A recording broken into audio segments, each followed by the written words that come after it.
Hanson. Here. Matthew Phipps. Present. Keith Shaw. Here. Matthew Spalding. Here. Carrie Trask. Here. Tony Dostalka. Here. All right, everyone here, we're going to start off with the little bit of business that we have. It's important business.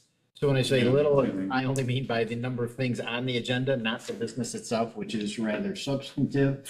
And I would ask that we try to do this as the information, questions, be answered about the information, and then get into the discussion after we have a motion. So we start with the 24-25 budget. I'll turn that over to our business manager to start us off. So, we've had ongoing meetings with directors over time. We were able to arrive at a balanced budget. We've been working together on this, just since the early drafts of the preliminary budget. I'm happy to answer any questions that you have. Anyone? Questions? So the budget is balanced, it sounds like? Correct. Yes. Good, how do we get there?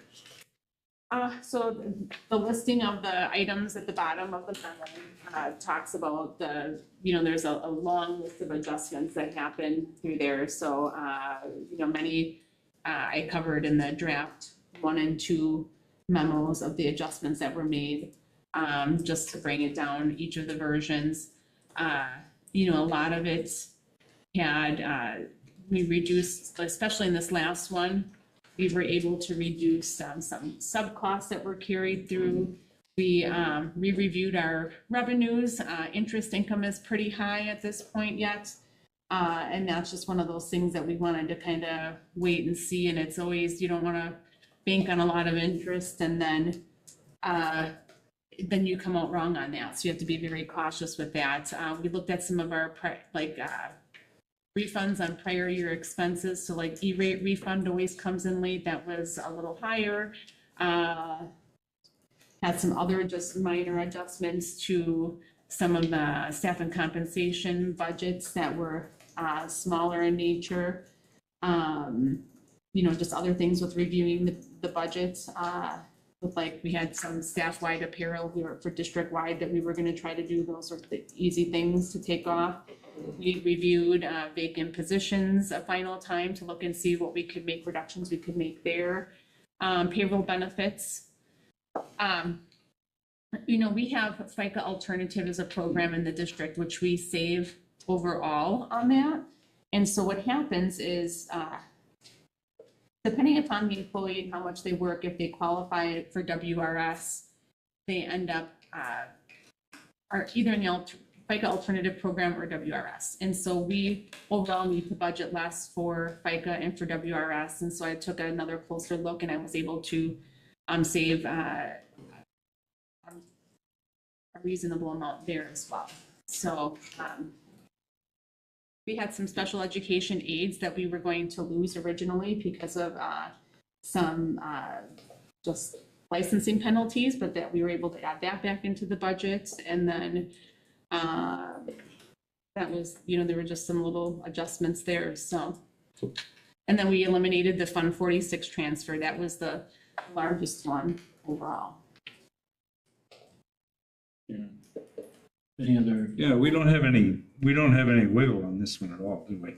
I mean, is there any discretionary money in this budget at all?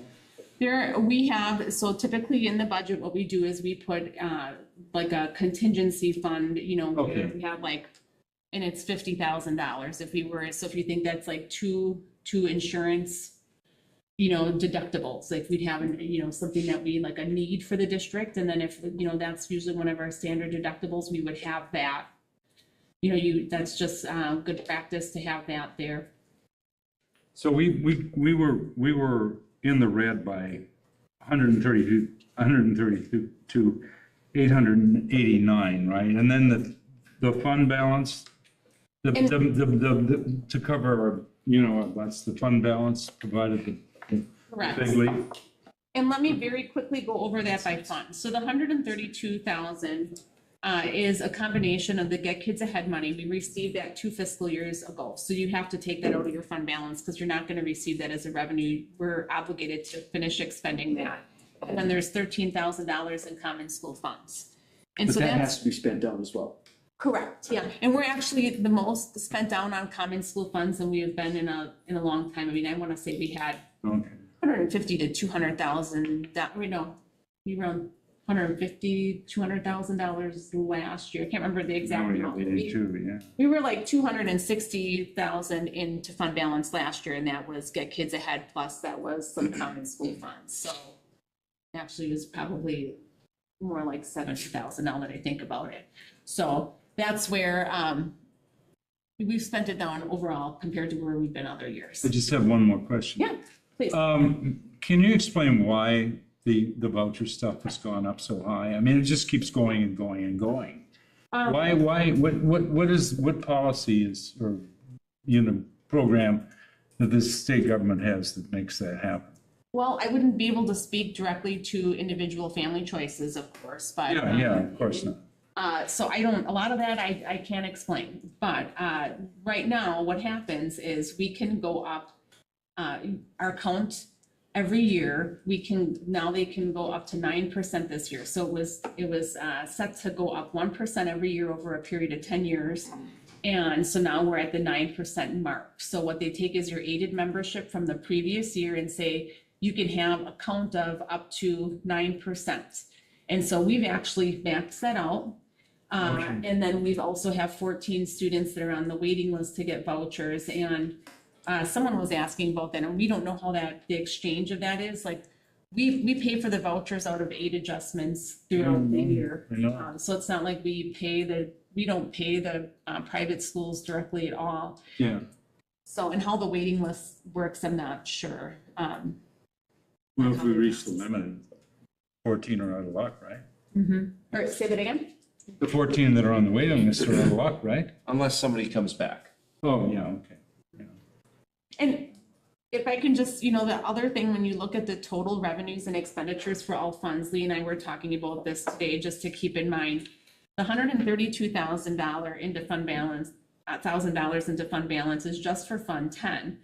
When you look at Fund 21, that's all fundraiser stuff. So we're set to go $400,000 into fund balance, but that's just because that's the available money to spend, and then you budget your interest.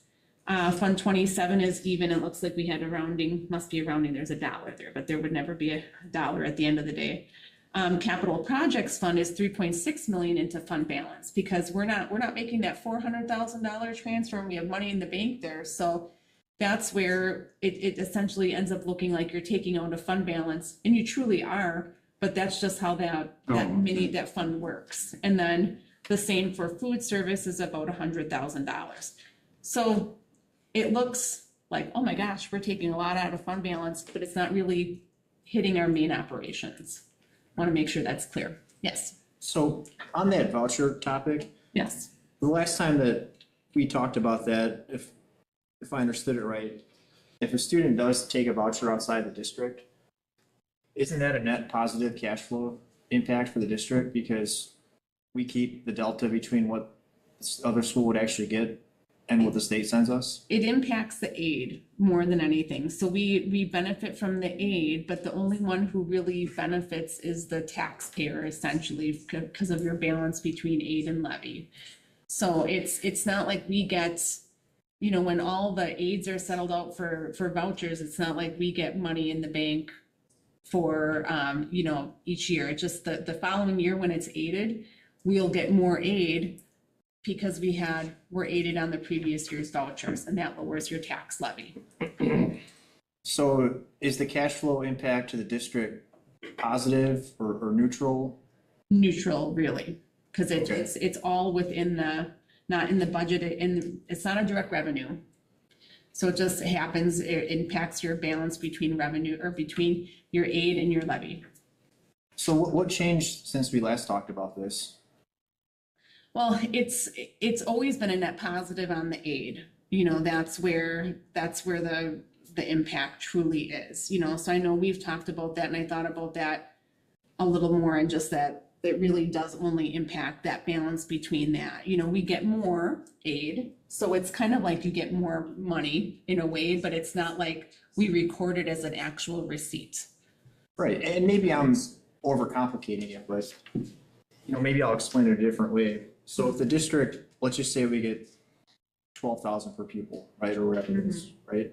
It's my understanding of, if there was a voucher in the past, you know, the voucher school would get like 7,000 or whatever.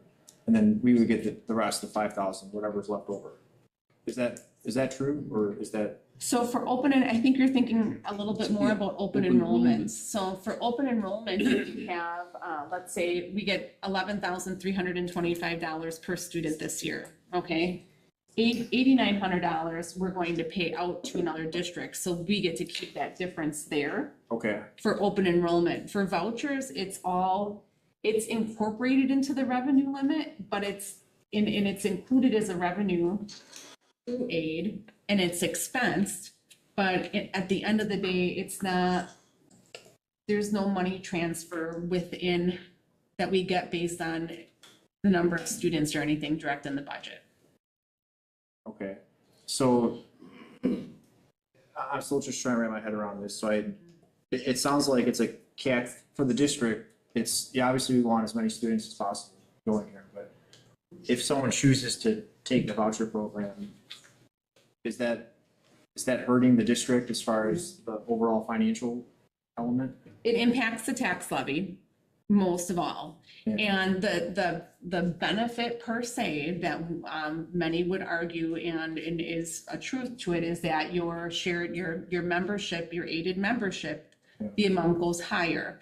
And so when you have your total aidable cost and you have a higher count, that brings your shared costs down, and then you get more aid because you are in essence like a more property poor district, so then you get more aid as a result of that. It's kind of a yin and yang about how it balances. I don't know, you want that count to be as high as it can, but Yeah. you know, that's where it helps us. But at the end of the day, it only, you know, if you have this much aid and then the rest is your levy, if you get this much aid, then it's just smaller levy. And just when I see those numbers the last couple of years, it seems like there's more and more people taking that voucher program. Correct. And next year, the ceiling goes up to 10%. So I think, you know, we should really take a hard look at that and as a board. And obviously, I don't speak for all of you, but I think we should strongly consider tasking the superintendent and the administrative leadership team with getting to the root of why people are leaving the district at that level and what we can do to reverse that trend. It's already underway. Good. I will be sharing in the superintendent's report for November, the data around this for both public open enrollment and vouchers. And what plans we are going to make to find those root causes and what steps we're going to take to address it. So I guess this would be my piggyback to that question, Angela. So if enrollment numbers or our counts are going down, I'm trying to simplify this as much as possible. So if our counts are going down, what are we doing? Because that's a symptom of an actual problem. But what are we doing to actually right-size the district financially so that we can make it through this transition? one of the main things we've already started to talk about as a district is our ratios of staffing, and that's something that the district leadership team is going to have to dig into. Because as the enrollment's gone down, our staffing has stayed largely the same, and so that's something that is going to have to be examined closely. That's the main thing, that we have to take a look at that and know where we need to be. Didn't we add a lot of people? Didn't we add, how many staff did we add to accommodate the needs of successful? It's the exact number we had, and help me out. Well, with this is what I remember from the chart that I reviewed. Professional staff, meaning teachers and primarily teachers and specialists. Prior to COVID, we were about 14-1. Mm-hmm. Once COVID hit, we went pretty rapidly to 12-1. My take on that was ESSER funds, and we brought more help, you know, at that Yeah, time. okay, yeah, that's right. So what That's exactly happened- what we did. What happened at the COVID time is that we remained very close to 12-1 afterwards. To the point where Angela's telling me right now, we're like 11 point some odd to 1. Oh, okay. Which Okay. what are our peers at? 13 or 14 to 1. So Oh, we're well staffed. Okay, okay. And we have to ask ourselves, you know, what is the level that we can meet the needs of our Yeah, students yeah. and be fiscally responsible with the budget? Yeah. And Angela's right.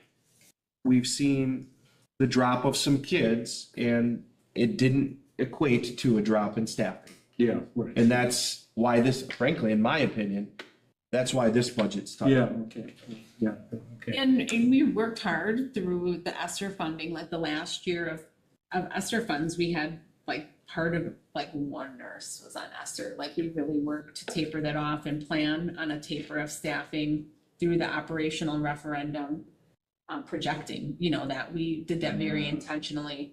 It was more some of the change in programming and the needs that were dictated through what we had from feedback from staff that some of the current levels of where we're at right now.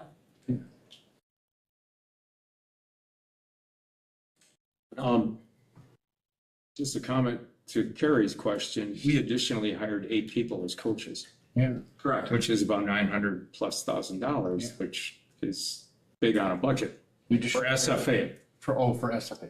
That was an additional cost, additional staffing. Right. So my comment is, I'm hoping we're looking at that complete program to say, how do we get that under control? Bring the costs down. How many people retired during that time too? I think, you know, that'd be something to look at, because as you're adding, there's also attrition. Correct. So, I mean, you kind of have to add in order to keep up with that. People will say, well, you're still adding people, but there's still people, there's attrition, so. But those are taking place. Yeah. Those are not additional staff members that we hire.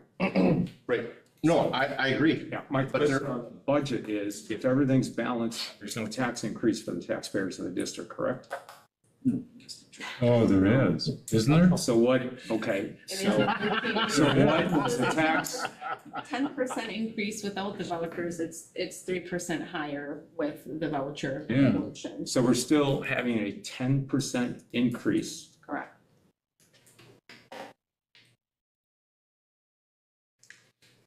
And we haven't looked at cutting some of these positions Yeah. that we're spending a lot of money on. We're spending less on SFA this year than we did last year. I'm looking at, expenses in a budget are people. Yeah, sure they are. Yeah. I'm And not going to sacrifice kids' education for that. I understand that, but we also are saving with attrition because we also know that we have teachers are needed in certain places. We are not replacing some as they come along.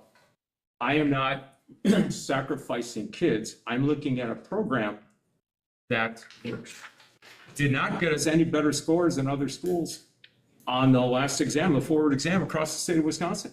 We're not blowing improve people at all. away by using a program that costs that much money. We did not improve at all. We improved, but was it better than? Yeah. Oh, So we didn't. but that's okay as long as other school districts improve the same amount with a lesser costing program. We're not gonna know for sure until the state exam report cards come out, right? Right. Yeah. Are you bringing us back to the budget? Yeah, Okay, thank you. Yeah. because yes, if the staffing is gonna be looked at, this is the budget for this year. They're in the stack, we have them. There's, to go and say, okay, you're gone, you're gone, you're gone, you're gone, you're gone, we can't do that. Right. I'm just saying we have to. Yeah, and I think that was a statement that those avenues are going to be looked at. Correct. So we gotta get back to this year's budget. Yeah. They're in this year's budget.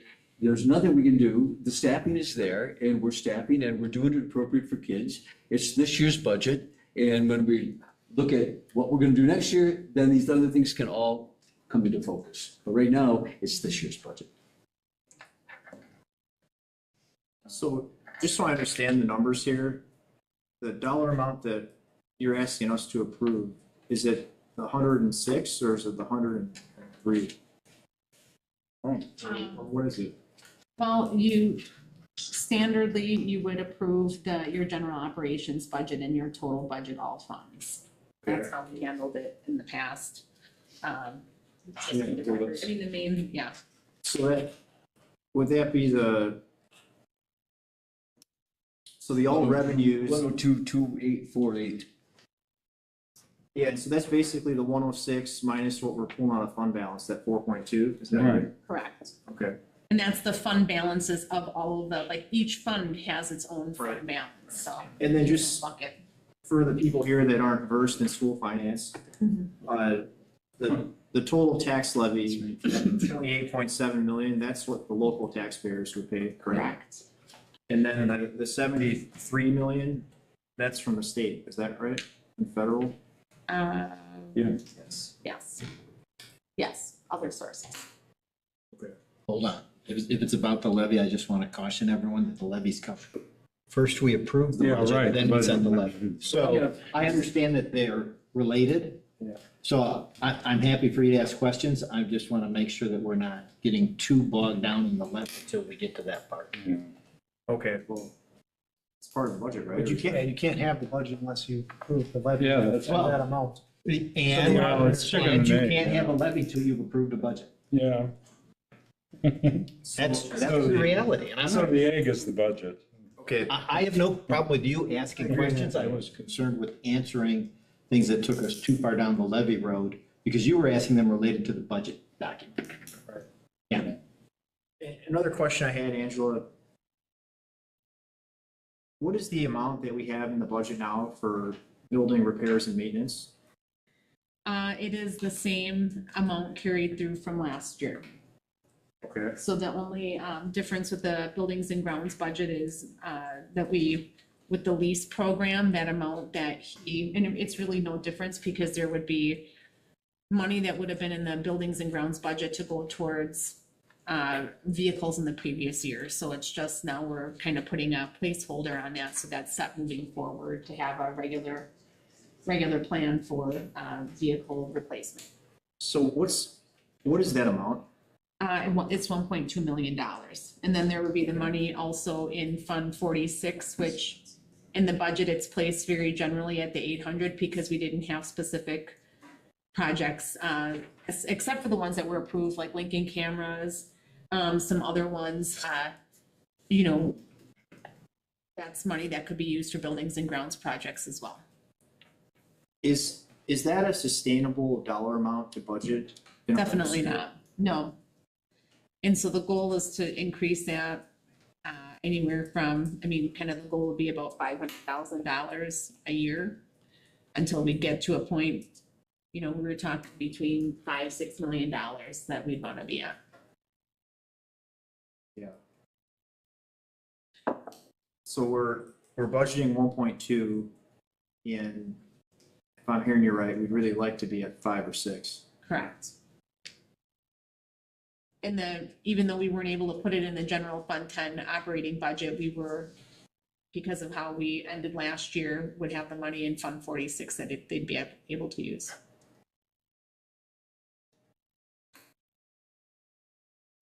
Well, I think that's, if we're gonna have an honest conversation about it, guys and gals, I think that's a big part of the reason why we're in the situation we are with our facilities. Is we just we haven't budgeted for them. Yeah, where would we take it out of? Well, we gotta figure that out. Yeah, I know we. And Mr. Shaw's been waiting, so before you answer him, I want to get Mr. Shaw. Mr. Shaw? Mine was, are we in our third year of the revenue or the, SFA? pardon me? Oh, that's Yeah, the referendum that was passed. second year, We're in the second. second year, yeah. Where does that amount of money, what do we get each year from that referendum? 5 million? this year it went up to 11 million. 11 So million? Last How did year, that impact this budget? well, it's $1.5 million additional in there, and then. That goes into Fund 10, Correct. okay. Mhm. Correct. And when The you. rest think is of- operational expenses of the whole, Mhm. okay. Yeah. But we did put some into Fund 10 from that referendum money. It's all in Fund 10. Okay. Yeah, because it comes through your general revenue limit. Comes through as general revenue. Yes. Okay. You good? That's it, thank you. So are we still in the discussion or questions or where are we at here? Well, Normally you have a motion and then the discussion, so right now we're still Well, I'll on the make a question part. if that's what you want. But it's really a two-part motion, because I noticed in the past, previous to the budget meetings, in the past budgets, there was, motion was made to approve the budget and the tax levy, all in one motion.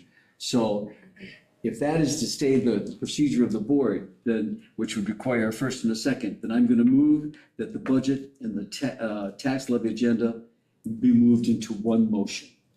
The approval of the tax levy and the budget be moved into one motion. Are you moving that we do them as a motion, or are you moving I am to moving that accept as a both of motion, them? that we take the tax levy and the budget as has happened in the past. Oh, well, and then I would encourage you simply to move to approve the budget and levy as presented, if that's your intent. That's And you what need a I'm second. doing. Okay, so we have a motion to approve the budget and levy as presented. Do we have a second? I'll second. We have a second. Now you're free to discuss all the parts of it, since got both parts of that agenda on the table at once. I'll start the discussion. Sure. Thank you, Ben, that we're here talking about this. I understand that this is obviously not an easy topic, and we kind of dance around it throughout the year with symptom, problem. But as we can see, we just had a discussion, kind of asking questions, that we're not really solving any problems. We're kind of just disguising how we're going to move forward to protect the district. And frankly, I don't have confidence in our return of our investment, of how we're doing this right now, just because we're not going to be able to climb out of this in any manner. It's just going to continue to get worse. So I would be voting no for this budget because of that reason. I know that we've skated around saving money. I know Mr. Tennis, you've done a great job trying, and Angela, to make the adjustments to try to get us from a deficit of 1.5 million. Now we're down to an even budget at the moment. And obviously, the budget is just preliminary, and you kind of forecast where our expenses are going to be. So I do understand that completely. However, I'm not seeing a viable path for the success of the district at this rate. So I would like to just start that discussion. If anybody has any input, I'd love to hear them. Oh, I would just say, I would agree with that, but I think that that's sort of the agenda. I mean, this is basically a do or die kind of budget. And I'm gonna vote I'm gonna vote yes, simply because honestly, we couldn't run the school district without this budget. But I think that, downsizing in staff, talking about, maybe closing a grade school or something like that. And in preparation for next year's budget, we should have some answers to the questions to dig out. Can I follow up? So Absolutely. you're saying that, Interesting, yeah. you're saying it's a hard line, yes or no, to move forward. However, I'm saying this is the only actual vote that we have of confidence, saying we're okay with exactly how it's being presented for the future year. So if we weren't happy, and you understand it, because if we aren't happy with the district of how we're spending the money, our vote right now would declare if we're not going to continue down that road, or we're going to make a deviation. Otherwise, the directors don't have the initiative yes, we can make an initiative. Mr. Tennis, we'd like you to have a plan by next week on how we're going to adjust our budget so that we can financially be successful in the upcoming years. And we'd like to have a prerogative of why, not just to solve the symptom of having an enrollment going down through open enrollment or vouchers, but we need to figure out why, and we need to have a solution. That could be a directive, but if we don't actually address it, and we just continue to vote yes, how are they going to get the message? That's my only. Oh, yeah, sure. I think we have to have trust in the superintendent's comments that there's a plan and action for facilities. There's going to be a plan and action from the facilities director. There's a plan and action of what we're going to do to look at our student enrollment, how we're going to address these things. This is the budget that gets us through this year. I think the plan of action, as stated by the interim superintendent, is in action. We have to trust that plan of action as we have trusted in the past the plan of action. Right now, this is the current budget. We have to support the endeavors of this superintendent right now and possibly whoever the superintendent in the future is going to be to carry the district forward. There is a plan, it's been articulated to some degree, not to its full value, but the president has addressed issues. Mike has addressed issues, the superintendent has addressed a plan. We've got to support the plan. It's not fully articulated, involved in after is a plan of action of how we're going to make this district work. So there's no doubt we have to approve this budget. If I may, because I was kind of involved here, so. I mean, I don't need a week to tell you what the plan is. So I can tell you what the plan is right now. No, that's not the issue right now. No, I agree, but I want to just make it clear that the plan is for us to follow our budget timeline and do the things that are necessary casting forward to make sure that several things are in line. 80% of our budget are on people. We're a school district. That's about what it is. So if your ratio of staff to students falls below the norm or the average, one would tell you there are dollars there. To Biff's point, we have to look at the expense of some programming. To other people's point, we have to look at our open enrollment out to public schools in our county as well as our parochials within our town. These are all the things that we're going to do to make sure that we're going to have a budget that's sustainable for the future. I can't tell you really why that wasn't done already. I don't know the answer to that, but it will be from here on out. I was just gonna add, I think the elephant in the room, guys, and I'll preface this by saying I'm genuinely glad that we have arrived at a balanced budget. So I am glad that we've done that. But I'm also equally concerned when I look at how this board failed to act when we had an opportunity to cut operating costs by $1 million had we acted a few months back and taken the courageous action that we needed to do. And that was ultimately consolidate the schools, right? And we had a plan that was drawn up and we kicked the can on that plan, and that's probably going to cost us at least $1 million. And for me personally, like that, especially when you look at our current capacity, if I understand it right, we have about 20% excess capacity. When you look at how much building space we have versus the student population that's been in decline. And we have to make right sizing that a priority. And frankly, we should have done that 2 months ago. And because we failed to act on that, and I like what I'm hearing from the team as far as where we're headed and what steps we're going to take to get there. But as a taxpayer myself, I'm incredibly frustrated that we failed to move the ball on that when we could have. And for that reason, I'm going to have to vote no against this budget as well. I just have a quick question and then a statement. Angela, is there a spot on here where it says how many kids are going to what schools, like how many kids are going to parochial schools, how many kids are going to Vouchers and other public schools or whatever? That level of detail is not in what's been provided for this. Do you know that level? We have the number of students for open enrollment by school, and then we have in the documents that you have, there are counts of students at the schools, but just to speak to a question that Chris had asked before the meeting, when there's the graph, the one that had Bethany on there twice, we're gonna get a new one uploaded, my gosh.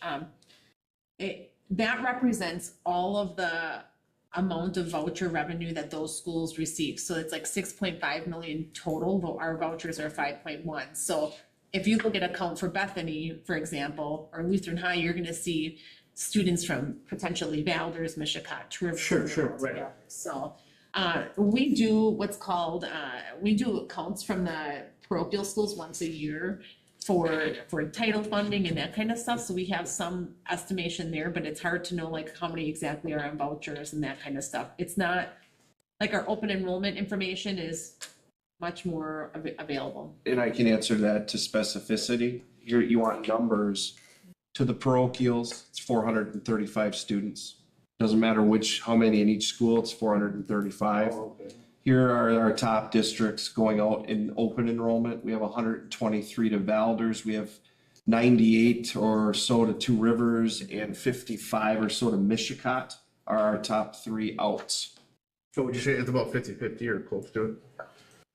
Anyway, and the reason why I wanted to make that statement or kind of ask is because, I mean, I'm one, even as a parent, have looked into sending my child to a parochial school. Obviously, and I can tell you, and I can't speak for anybody that sends their kid to a different public school. I really can't.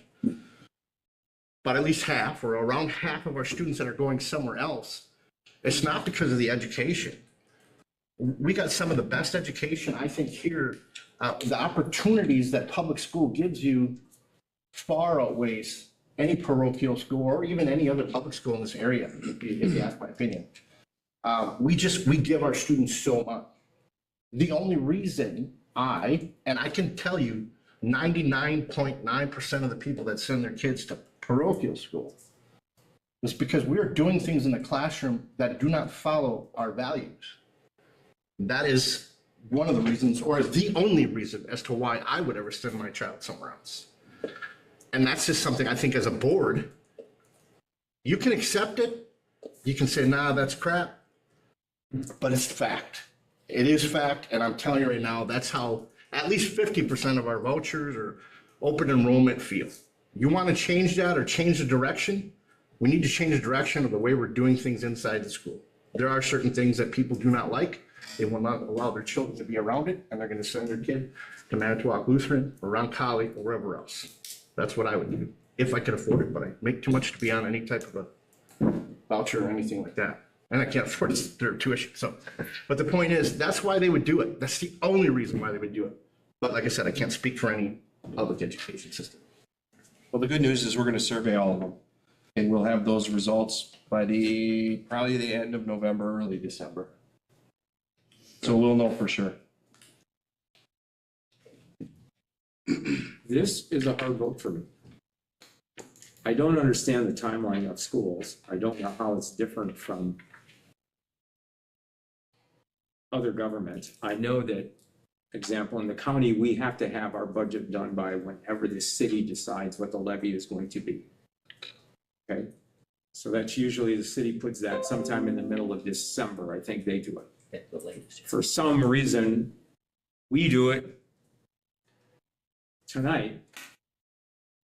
And our process of going through this budget, I got to tell you, is not good compared to what other units of government do. Okay? And I think that needs some reform in the future because we do not look at this the same way. I know that the county does, and I'm assuming the city does the same thing. But that being said,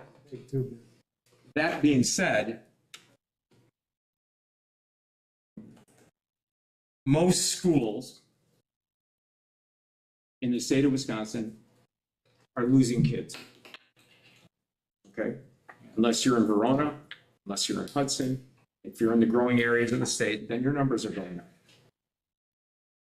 We are losing kids. I asked the former superintendent, what are you doing to bring kids back? Nothing was done. My one meeting so far with Mr. Tennis, there were ideas on what we can do to bring kids back. There are things as a district we should be doing. Part of our budget problem, part of the reason I would vote no tonight is we spent money last year. Let me give you an example. And the person in the position is a wonderful person. But we now have 3 assistant principals at the high school. And there are fewer kids there than what I was as a assistant principal up there. But now we have 3. We have deans of students in grade schools that have to handle discipline because some other administrators don't do as much as they used to do. And it seems sometimes like we add positions rather than looking at issues that are there. We know that there are some behavior problems within the school. So let's take care of those things. By doing that, then maybe you don't need the dean and the principal in the grade school can do what they did many years ago when some of us were there when they did the disciplinary. Maybe then you only need 2 assistant principals at the high school because the discipline's being taken care of. But during the last year and a half, if a position came up and there was a need for We did it. That shouldn't be the way that we look at spending taxpayers' money. We have to dig in deeper. Tony, to your point that we didn't approve the plan, we weren't ready to approve the plan because it was a plan that came out of one person without asking the community. And I give all the credit to Mr. Tennis right now, meeting with staff. There's a public meeting, I believe tomorrow night at Washington. 6 o'clock. That if you want to change and you want to have the major changes that we're looking at, you go to the community. If you don't believe me, ask Sheboygan, ask Howard's Grove, ask Green Bay, the districts that tried to do it without going to the community. May take a little longer. Will we save $1 million this year? I don't know if we would have saved $1 million under the old plan, to be honest. But you want to save $1 million, I'll give you some cuts that'll get us there for next year. We have to be on the right track.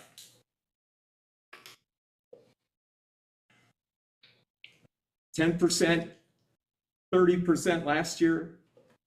We weren't on the right track last year with a 30% increase. Maybe we are because we're down to 10 this year.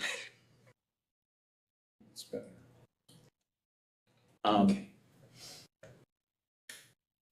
I still don't know how I'm going to vote, but I know that I have to put faith in the guy running the district right now. My meetings with him and things I've seen so far and comments from the public, comments from the staff, I at least are leaning the right direction. So I'm hoping that's changing. Thank you, Mr. President. Thank you. I just wanted to comment, not just the levy being maxed out, but the equalized land value was another hidden form of taxation on our taxpayers that has affected them completely. Because now all of a sudden, everybody's house is worth another 40%. So obviously that raised their tax bill as well. So like, how much are we asking from the taxpayer already? And then everything that Mr. Hanson just said, everything that Mr. Vestelica said, Mr. Spalding, I understand, Mr. Shaw, you say it has to go. I understand that. But at what point in time do we say this is not viable for the future? Because Mr. Vestelica said, you know, if we would have acted, and maybe I would say that in haste, we could call it, you know, 3-4 months ago. But if we say that we're going to kick the can again, we just don't really put a line in the sand that we're saying, hey, this isn't right anymore. So thank you for everybody's comments thus far. All right, I'd like to start with an apology to the taxpayers. Honestly, you have my sincere apology. I've done everything I can. I've been doing it for over 10 years, but what I've been doing hasn't been working. We will be taxing the MPSD attendance area $28,743,097 for the coming year. Of that money, $5,115,909 will go from the school district to the private schools because of the voucher system. We are one of 3 districts in the state that I'm aware of that have hit the max ceiling for what they can spend out to the voucher schools. You would think, and this year we do 9%, next year we do 10%, the year after that the caps come on. You would think if school districts are losing that much money, literally millions and millions of dollars, why aren't they screaming bloody murder? The reason school districts don't scream bloody murder is because it's a scam. The state turns around and makes the school district whole for, I'm going to say it again, $5,115,909. So while we have to send the money to the private and parochial schools, the state turns around and sends that money back to us. So you, the taxpayer, are literally being taxed twice.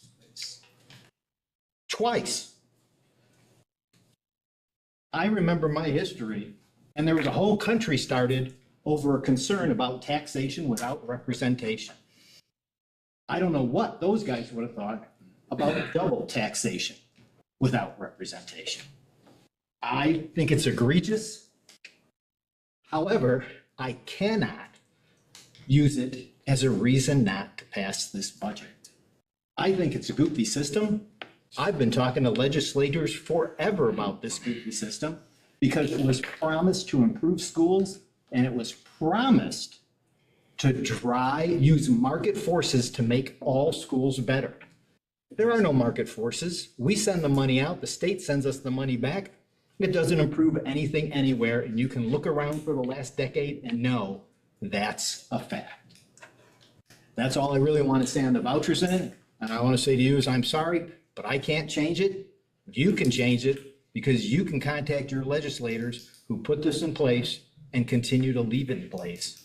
And they better come up with a better plan before it runs out completely after next year. Now, on our budget and levy here, I say to you all, I understand your concerns. I share some of those concerns.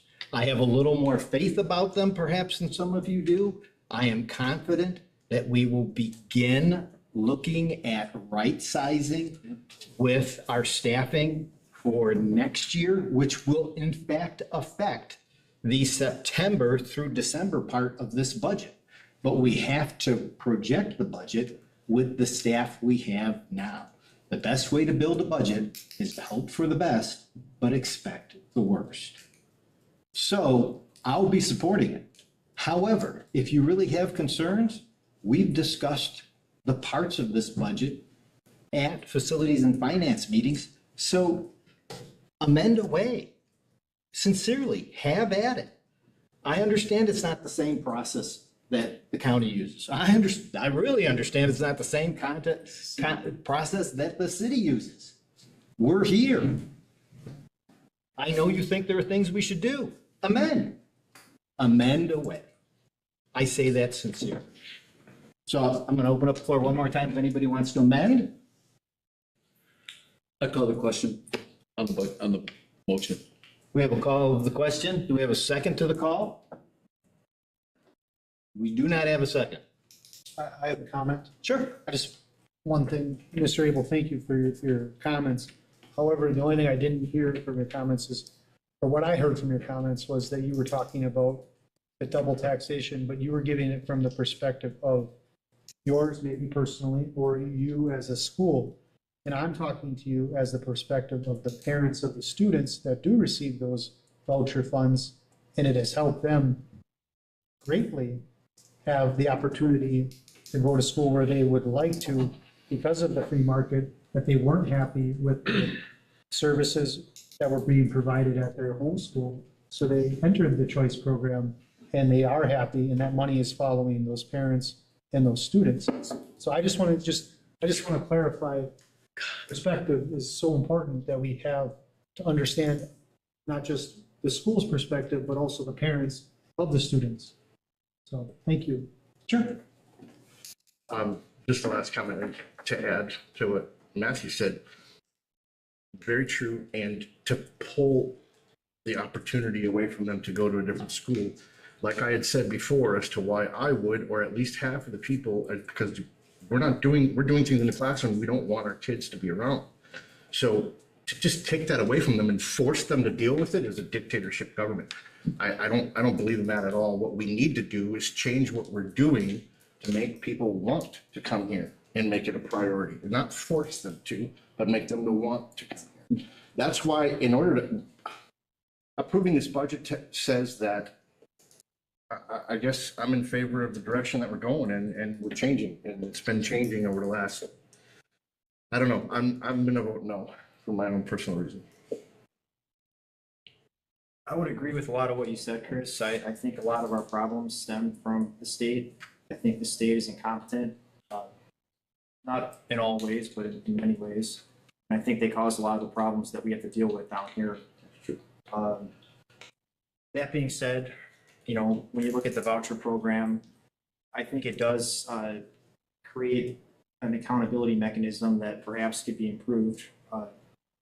but in the grand scheme of things, you know, the good that can come out of that is that it'll force us as a district to take a hard look at, you know, where can we improve and how do we get more kids and children to pick on PSD.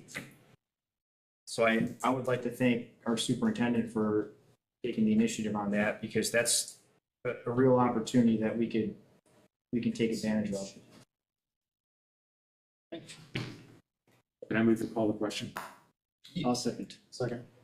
Okay, we got a call and a second. So we actually have to vote to call the question. So all those in favor say aye. Aye. Opposed? Hearing none, that passes. So the question is, the motion was to adopt the 2024-25 budget and tax levy as presented. So all those in favor signify by saying aye. Aye. And opposed, say nay. Nay. Can I see the ayes, please? Okay, so that passes 4-3. And we can move on to, and I apologize, this is on the agenda because I promised it would be on our next agenda, even though I'm trying to keep our special meetings focused. It's still under the same stuff. So it was the MPSD land offer to purchase. There was a recommendation that came out of facilities and finance. Did you want to remind us what that was, Mr. Shaw? No, again, came out of facilities and finance, out of vote to 4-0. Mr. Phipps helped me with the wording, but actually, I'm bringing it to the board for a full vote. It was to deny the request for purchase. I believe that's our request, RFP, that's correct. That was presented. So what came out of the committee to deny that, so I'm bringing it to the board from the committee for a full motion to accept that recommendation and deny request for purchase from that land on Green Street.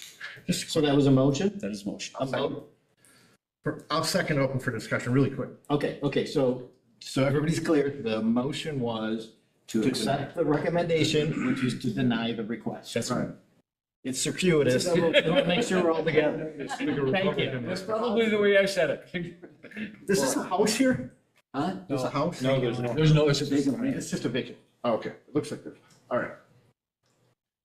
That's all I have. Oh, okay. I just have a question. Was this given to the public to buy this piece of property or? We just received it. No. Okay, just in our policies, when we sell land or we sell big equipment, we're supposed to offer it to the public. We can't just sell it without. Right, yes. And we haven't been following policies the last couple of years. Chris, go ahead. Yes. Just a point of order. Our policy also requires if someone asks to buy something, it has to come to the board, And to then finance, then from finance back to the board. so maybe our committee will look at that policy that it has to go to the public, so the public has Okay? chances to buy without it being sold right away. I think if we decide to sell something, that's the way it is, but I think if somebody offers to buy something, it's kind of, It comes to us. yeah. Then there, then back. That's how the policy reads, but we can change it however you want. Right. Personal property and real property are two different policies. I'm just gonna say that. There's, Okay. All right. We're denying. All right, all those in favor of denying the request, Yeah. signify by saying aye. Aye. So we're saying yes, saying no. I don't get it. Say yes, All but those no. against, say nay. Hearing none, that's done. Future meeting dates, I would remind you that we have a couple meetings coming forward of a less happy nature on October 31st. And tomorrow evening at Washington at 6 PM, there's a facilities needs presentation. Facilities is on at Thursday. Oh, and facilities is meeting on Thursday if you can't get enough meetings. And then we have the committee meetings on November 5th for curriculum and personnel. Yeah, let's reach there. Let's get there. Okay, that's, I think that's pretty much everything. And we have a motion to adjourn? Motion adjourned. We have a second. Did you get those? Second. Thank you. Okay. All those in favor say aye. Aye. Opposed, say nay. Hearing none, we are adjourned. Thank you all. Yes, sir.